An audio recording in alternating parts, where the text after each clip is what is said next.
Sir நான் நேரடியாக கேட்குறேன். அப்ப இதுல எந்த விசாரணையுமே தேவையில்லை, இவங்க பண்ண தப்புதான்னு ஒத்துக்கு நான் முடிச்சிடலாமான்னு கேட்குறேன். இல்ல இல்ல இல்ல அது நீங்க கேட்குற கேள்வி வந்து தப்பு. ம். அப்படி கிடையாது. விசாரணை அப்படின்றது எதுக்கு? ம். இதுதான் நடந்துச்சு அப்படின்றத நாட்டு மக்களுக்கு சொல்லணும். அது சரி. என்னதான் அதை பத்தி ஒரு இதுவா ஒரு இருந்தது கருத்து நம்மகிட்ட இருந்தாலும் ஆமா, கூட என்ன இருந்தாலும் சரி ம். அதை அவங்க விசாரிக்கணும். அதை விசாரிச்சு அந்த உண்மையை சொல்லணும். அதன் மேல தண்டிக்கிறாங்க இல்ல அதெல்லாம் வேற கதை. சரி. ஒரு நீதிபதியை வச்சு விசாரிக்கிறது என்னன்னா இதுதான் அங்க நடந்துச்சு, இவங்கெல்லாம் அதற்கான காரணங்கள் அப்படின்னு சொல்லிட்டு அவங்க சொல்லுவாங்க. அது ரொம்ப முக்கியம். இந்த ஆணைய விசாரணை போதுமானதுங்கிறீங்களா?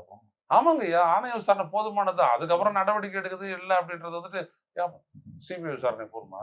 ம். போஃபோர்ஸ் பீரங்கி பேர ஊழலே வந்துட்டு மூடி விட்டு போனவங்களாச்சு அவங்க.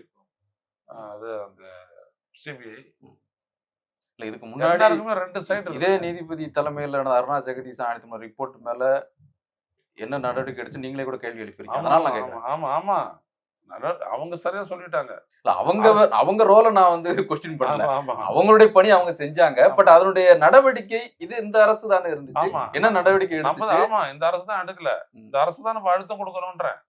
சோ நீங்க நடவடிக்கை எடுக்க செய்ய வேண்டியது அரசு தானே ஒழிய அந்த ஆணையம் ஒண்ணு ஆணையத்தை நம்ம சொல்லலாம். ஆணையம் எல்லாத்தையுமே சொல்லிடுச்சு.